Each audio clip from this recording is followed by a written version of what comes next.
Pendant plus d'un siècle, ces révélations ont été gardées secrètes. Non pas parce qu'ils étaient un mensonge, mais à cause du pouvoir de leur vrai. Allan Kardec, il n'a pas inventé une religion. Il a osé poser les questions que tout le monde redoutait. Et il a entendu les réponses de lèvres qui n'appartenaient plus à ce monde. Des esprits qui ont traversé la frontière de la mort et sont revenus, non pas avec des théories, mais avec des souvenirs viscéraux du voyage de l'âme. Que ressent réellement la conscience? Quand le corps lâche-t-il? Qu'arrive-t-il à notre esprit quand le dernier souffle s'éteint? Si vous êtes arrivé jusqu'ici, ce n'est pas par hasard. C'est parce qu'une partie de vous refuse d'accepter que tout se termine dans le vide. Vous cherchez une réponse que vous connaissez déjà, mais que vous avez oubliée à la naissance. Aujourd'hui, ce souvenir est sur le point de réveiller.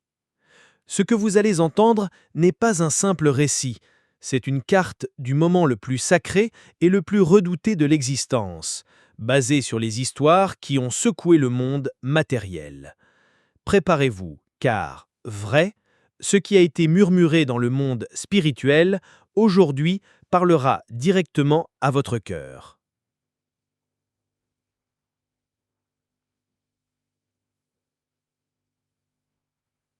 Imaginez un instant le doux appareillage d'un navire resté ancré toute sa vie dans le même port. Ainsi commence le voyage de l'âme. Un détachement qui n'est ni violent, ni soudain, mais une danse lente et silencieuse. C'est un murmure que conscience peine perceptible au début. Une sensation de légèreté qui se développe comme un brouillard à l'aube, séparant doucement ce qui semblait auparavant indissociable.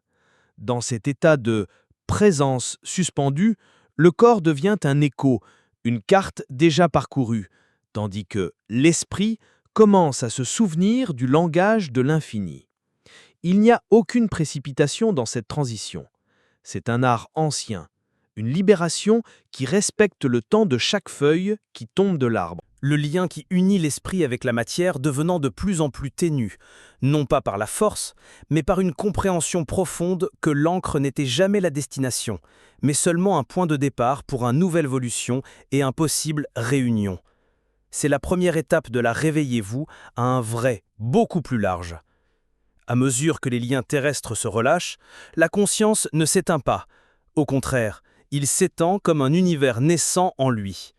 C'est comme se réveiller d'un rêve et, pour la première fois, réaliser qu'on rêve. Dans cette étonnante lucidité, l'âme commence à comprendre le tissu invisible de but qui a guidé chacun de leurs pas. Les souvenirs ne sont plus des fragments isolés, mais des notes d'une même mélodie. Et la vibration de ce qui est à venir n'est pas ressentie comme une peur, mais comme un désir de retour à la maison. C'est une présence si totale que le passé, le présent et le futur semblent converger en un seul point de lumière. La vérité sur soi-même cesse d'être un concept et devient une expérience vécue. Une réveillez-vous, serein, face à la réalité que la mort, ce n'est rien d'autre qu'une porte qui s'ouvre vers l'intérieur, vers le cœur de notre propre être, là où silence parle plus fort que n'importe quel mot. Puis, comme un torrent de lumière liquide, toute la vie se déroule devant l'esprit. Mais ce n'est pas comme regarder un film, c'est le ressentir dans chaque fibre de votre être. Chaque choix, chaque acte d'amour, chaque larme soufferte est ravivée, non pas par le poids du jugement, mais par la clarté de la compréhension. L'âme devient l'observateur et l'observé, reconnaissant dans chaque scène une leçon pour son évolution. C'est une réunion avec son propre chemin, une occasion d'embrasser les ombres et d'honorer la lumière partagée. En ce moment sacré, la vérité sur soi-même se révèle sans masque, et le but de chaque blessure, chaque joie devient cristalline. C'est une expérience d'une intensité émotionnelle bouleversante, mais non destructive. C'est la catharsis finale qui prépare l'Alma pour sa prochaine étape, un apprentissage qui ne peut se produire qu'au seuil entre deux mondes, grâce auquel le grand Kardec nous a appris. Ce processus d'examen n'est pas un tribunal, mais un miroir. Un miroir où l'Alma, elle se regarde avec une honnêteté que nous évitons souvent dans la vie terrestre. Elle réalise que l'amour qu'elle a donné est la seule richesse qu'elle possède vraiment, et que le pardon, donné ou non, définit la vibration de son départ. La conscience s'immerge dans les conséquences de ses actes, non pas comme une punition, mais comme une loi naturelle de cause à effet qui guide l'évolution. La souffrance vécue et causée se transforme en une profonde empathie, une compréhension que chaque esprit mène son propre combat. C'est la vraie « réveillez-vous ». Comprendre que chaque instant était une opportunité de grandir, de polir le diamant intérieur. Et dans le silence qui suit cette révélation n'est qu'une immense gratitude pour le voyage, un profond respect pour le mystère de la vie et de la mort. Alors que cette symphonie de souvenirs s'apaise, le esprit ressent une paix qui transcende toute compréhension. La préparation est presque terminée. La présence de l'Éternel devient aussi tangible que l'air que l'on respirait autrefois. L'Alma comprend qu'il ne meurt pas, mais qu'il renaît à sa véritable essence. La mort, physique, se révèle être une illusion, une simple transition d'état, un retour à la maison vraie que l'esprit sait désormais qu'il a toujours été libre, éternel et aimé. Cette connaissance n'est pas intellectuelle, c'est une vibration qui résonne dans chaque particule de votre être. Le but de l'incarnation devient clair, et la réunion avec la source de toute vie semble imminente, non pas comme une fin, mais comme la continuation d'un voyage infini de évolution et réveillez-vous tel que Kardec l'a décrit. Le seuil de la mort, ce n'est pas un lieu, mais une fréquence, une vibration qui résonne de manière unique dans chaque alma. Pour ceux qui ont cultivé la paix dans leur cœur, ce passage est comme le doublissement d'une rivière qui rejoint enfin l'océan. Un sentiment de retour, une paix indescriptible enveloppe le corps, esprit, comme une couverture de lumière chaude. C'est la confirmation silencieuse d'une vérité qui battait toujours au plus profond de sa conscience. Mais pour l'hume, Alma, pour quelqu'un qui a vécu enchaîné au poids du matérialisme, à des attachements féroces, l'expérience peut être une expérience d'angoisse et de confusion profonde, non pas comme une punition, mais plutôt comme le vertige de quelqu'un qui abandonne tout ce qu'il croyait sûr, souffrance. Ici, il ne s'agit pas d'une condamnation, mais de l'écho de ses propres choix, d'un chaos intérieur qui précède une étape nécessaire, bien que difficile, réveillez-vous. Dans ces moments de paix sublime, le « esprit » ne ressent pas l'obscurité, mais plutôt une lumière douce et accueillante qui semble émaner de l'intérieur. C'est la lumière du « conscience », libérée, se reconnaissant, présence. Le divin n'est pas ressenti comme quelque chose d'extérieur et de lointain, mais comme l'essence même de l'existence. C'est un état d'harmonie où « but », l'accomplissement de la vie, ressemble à une mélodie atteignant sa note finale parfaite. À l'inverse, l'angoisse se manifeste comme un brouillard épais, un labyrinthe sans mur où, Alma, se sent perdu et seul. C'est l'état du « esprit » qui a nié la vie au-delà de la matière et qui fait maintenant face à une réalité à laquelle il n'était pas préparé. Ce bouleversement, comme nous l'apprenons Kardec, est le résultat direct des semailles faites dans la vie, une leçon cruciale sur le chemin de évolution. Mais personne, esprit, franchit ce portail dans une solitude absolue. En cet instant sacré, l'assistance spirituelle se manifeste de manière émouvante. Des mains de lumière, qui ne sont rien d'autre que présence, esprit aimant et protecteur, ils viennent guider et apaiser. Ce sont des phares dans la nuit, dont la vibration d'amour et de compassion contribue à dissiper la peur et la confusion. Souvent, parmi ces êtres de lumière, l'âme reconnaît les visages familiers, ceux de ces êtres chers disparus. Cette réunion, c'est l'une des expériences les plus puissantes et les plus curatives, la preuve irréfutable que les liens de la véritable affection ne sont jamais rompus avec la mort. Son arrivée adoucit la transition, rappelant à l'âme qui ne va pas vers une fin, mais vers un accueil. L'impact de cette réunion est transformateur. Imaginez le réconfort de voir une mère, un père, un ami cher vous attendre avec un sourire qui efface tout, souffrance du monde. Ils ne viennent pas pour chercher, mais pour recevoir. Leur présence est un témoignage vivant de l'immortalité, un vrai qui est désormais vécu plutôt que cru. Ils communiquent sans parole, par la pure transmission des sentiments, que tout va bien, que le voyage continue et que l'amour est le pont entre les mondes. Cette aide, largement documentée par Kardec à travers ses études, est une manifestation de la loi d'affinité. L'esprit est attiré par ceux qui partagent les mêmes vibrations, trouvant en eux le premier refuge dans sa nouvelle existence, une étape fondamentale pour son évolution et réveil. Cette aide est un baume que l'on verse sur le conscience en transition. Pour l'âme en paix, c'est une célébration, un cœur de bienvenue qui confirme son chemin. Pour l'âme en détresse, c'est une lueur d'espoir au milieu de la tempête, une offre d'aide jamais imposée, toujours respectueuse du libre arbitre. Ces guides spirituels agissent comme des infirmières de l'âme, aidant à démêler les derniers nœuds qui la lient à la matière.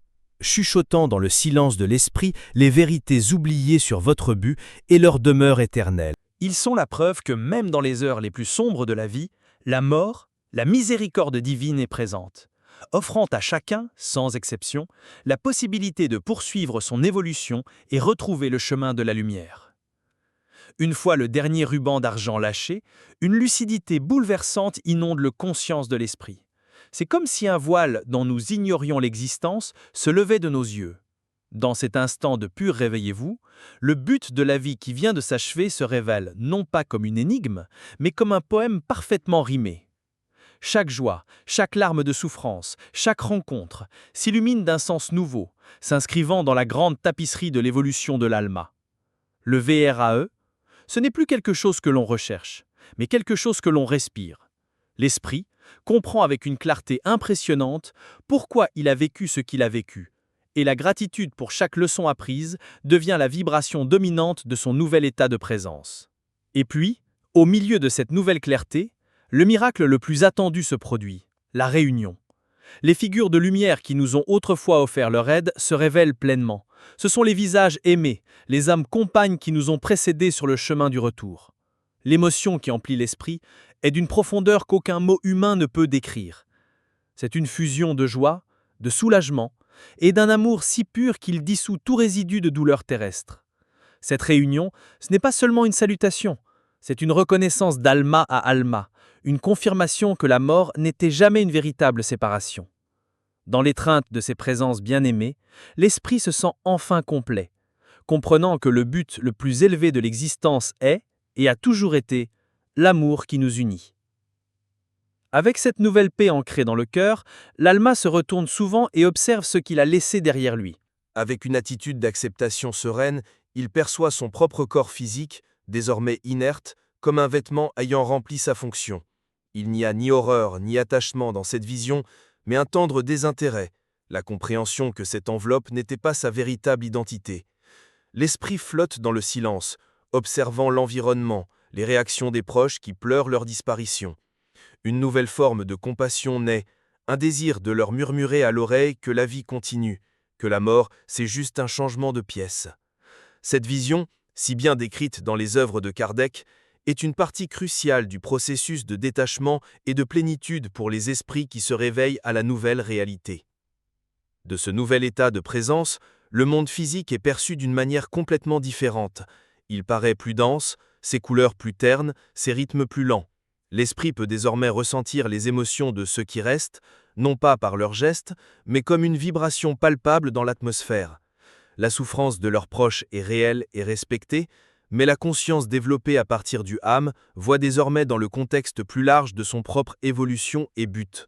Elle n'est plus entraînée par cette angoisse, mais l'observe avec un amour compatissant, comprenant que la douleur de la perte est une partie sacrée du voyage humain, une leçon qu'ils doivent eux aussi apprendre pour leur propre bien spirituel. Ainsi, la lucidité sur la butte, la joie de réunion et l'observation paisible du monde matériel s'entremêlent pour former la première expérience de l'esprit dans leur véritable demeure. C'est un état de grâce, un moment pour assimiler l'immensité de la vraie vie nouvellement révélée. C'est le premier souffle profond de l'âme dans l'éternité. Pourtant, cet atterrissage serein, cet accueil lumineux, nous rappelle Kardec, n'est pas la destination immédiate de toutes les âmes. Pour certaines, le voyage commence seulement à révéler ses difficultés, les conduisant à un état très différent, un état de trouble né des ombres qu'elles portent encore en elles. Cependant, le chemin de la réveillez-vous, ce n'est pas une ligne droite pour tout le monde. Pour Alma qui a vécu enveloppée dans l'orgueil, la haine ou le déni obstiné de sa propre nature spirituelle, le voile de la mort ne s'élève pas vers la lumière, mais vers un épais brouillard. C'est l'état de trouble. Ce n'est pas un enfer créé par un Dieu punisseur, mais une projection de son propre monde intérieur. L'âme se retrouve perdue dans un labyrinthe de sa propre création, un paysage froid formé par ses propres passions et attachements. Souffrance, Voici la solitude d'une conscience qui a été déconnectée de sa propre source, un vibration si bas qu'il vous empêche de percevoir le vrai de sa nouvelle existence. Il se sent seul, car il a oublié qu'il fait partie d'un tout. Dans ce brouillard de confusion, de nombreux esprits ne réalisent même pas qu'ils sont morts. Ils tentent de poursuivre leur vie, interagissant avec un monde qui ne leur répond plus, ce qui génère une immense frustration et une angoisse immense.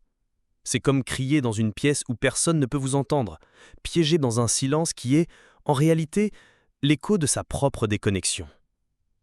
Cet état, qui Kardec étudie en profondeur, c'est une leçon puissante sur l'évolution. Montre comment l'ego et le matérialisme créent une prison pour l'âme, un rêve fiévreux dont il est difficile de se réveiller. Le but de cette dure expérience, ce n'est pas la punition qui ressort, mais la confrontation inévitable avec le vide que l'on a cultivé, une étape nécessaire pour la conscience enfin aspirée à la lumière. Mais même dans l'obscurité la plus profonde, aucune âme n'est véritablement impuissante. La miséricorde divine n'est pas un jugement, mais une présence constante, une loi d'amour qui imprègne l'univers entier. C'est une douce lumière perpétuelle qui attend patiemment la moindre fissure dans l'armure de l'univers. Des guides et des protecteurs bienveillants sont toujours à proximité, tels des phares invisibles dans la tempête, attendant un signe, une pensée de repentir, un appel à l'aide. Ils ne peuvent forcer les réveillez-vous parce qu'ils respectent le libre arbitre, mais leur présence, la bienveillance, est une promesse silencieuse que l'aide est toujours disponible. C'est la vraie fondamentale. Évolution. C'est le destin de chacun et l'amour et la force qui garantit que personne ne soit laissé pour compte, pour toujours. Et ici, nous qui marchons encore sur cette terre, avons un rôle sacré à jouer. Nos prières et nos pensées aimantes ne sont pas des mots creux jetés au vent, elles sont une énergie, des ponts de lumière que nous pouvons construire vers ceux que nous aimons et qui nous ont quittés. Une prière sincère, chargée de vibrations, de pure affection, peut pénétrer le brouillard d'un esprit confus, comme une voix familière dans un rêve agité. Cet acte d'amour peut apaiser vos souffrances, lui rappeler sa véritable identité et l'aider à conscience s'orienter vers la lumière. C'est un acte puissant de réunion spirituelle, une façon de continuer à prendre soin et à aimer au-delà de la barrière de la mort, prouvant que l'amour est la force la plus puissante de l'univers. Ainsi, l'état de trouble, bien que douloureux, est une étape transitoire dans le long cheminement de l'ama évolution. L'aide divine est une bouée de sauvetage omniprésente et nos prières sont les lignes d'amour que nous pouvons leur offrir. Tout cela a un but majeur, guider l'esprit à chercher sa propre issue, à désirer sa propre transformation. C'est une invitation à quitter la prison de l'ego pour embrasser la liberté de l'esprit. Ce voyage de l'ombre à la lumière nous enseigne la leçon la plus importante de toutes, celle qui relie directement l'expérience de la mort avec l'art de vivre, révélant le véritable sens de notre existence ici et maintenant. Au terme de ce voyage à travers les voiles, une vérité résonne avec la clarté du soleil à midi. L'expérience de la mort, c'est le reflet direct de la qualité de vie que nous avons vécue. Ce n'est pas une question de jugement ou de balance divine, mais une simple et élégante loi de cause à effet. Chaque acte d'amour, chaque instant de pardon, chaque pas franchi vers notre croissance spirituelle tisse la trame de notre transition. Une vie marquée par une grande vibration, pour la compassion et la recherche sincère de vérité, conduit naturellement à un réveil serein et lumineux. L'âme récolte simplement ce qu'il a semé dans son propre jardin de conscience, démontrant que la préparation la plus importante à la mort est, tout simplement, de bien vivre. Une fois que l'esprit s'acclimate à son nouvel état, il entame un processus encore plus profond, la reconnexion à sa mission spirituelle. C'est comme si l'âme se souvenait d'un contrat sacré qu'elle avait signé avec elle-même avant sa naissance, un plan de vol pour son incarnation. Soudain, le but derrière chaque défi, chaque réunion, et même à partir de chaque échec apparent, cela devient limpide. La conscience comprend pourquoi il a choisi sa famille, ses épreuves et son chemin particulier d'évolution. Il ne s'agit pas d'une destination imposée, mais d'un programme d'apprentissage choisi. Cette réunion avec sa propre mission est un moment de paix immense, où la souffrance se transfigure en sagesse et chaque morceau de vie trouve sa place parfaite. Avec cette compréhension, le la-mort cesse d'être un spectre terrifiant et se révèle comme ce qu'il a toujours été. Un retour à la véritable demeure d'Alma. La vie sur Terre est une école bénie, une mission temporaire, une excursion précieuse où l'esprit peut être peaufiné et grandir, mais le monde spirituel est notre demeure éternelle. C'est le grand réveillez-vous que les visionnaires comme Kardec avaient du mal à communiquer. Nous ne sommes pas des êtres humains en quête d'expérience spirituelle, nous sommes des êtres spirituels vivant une expérience humaine. Intérioriser cela, vrai dissout la peur et la remplace par une confiance sereine dans le flux de la vie, comprenant que chaque fin est en réalité un nouveau départ dans un cycle infini. Et comment se préparer à ce retour? Non pas en accumulant des biens, mais en cultivant des vertus. Non pas en construisant des murs, mais en construisant des ponts. Se préparer la mort, c'est l'invitation la plus puissante à vivre pleinement. Cela signifie vivre avec un cœur ouvert, en recherchant la silence pour entendre notre propre voix d'Alma. Et alignons nos actions quotidiennes sur nos plus hauts buts. C'est comprendre que la seule richesse que nous emporterons avec nous est l'amour que nous avons donné et la sagesse que nous avons intégrée. Chaque acte de bonté, chaque moment d'introspection, c'est comme préparer une valise de lumière pour le voyage du retour, assurant un réunion joyeux avec notre essence. Ainsi, le voyage de l'âme à travers la vie et la mort, il nous est révélé comme un champ ininterrompu d'évolution. Le présence de l'Éternel nous entoure, la vibration de l'amour est le guide, et le vrai de notre immortalité est la promesse.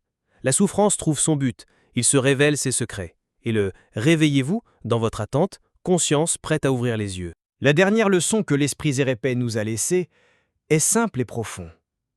Vivez de telle manière que, lorsque viendra le temps de votre transition, vous ne le voyez pas comme une fin, mais comme le plus beau et le plus mérité des accueils à la maison.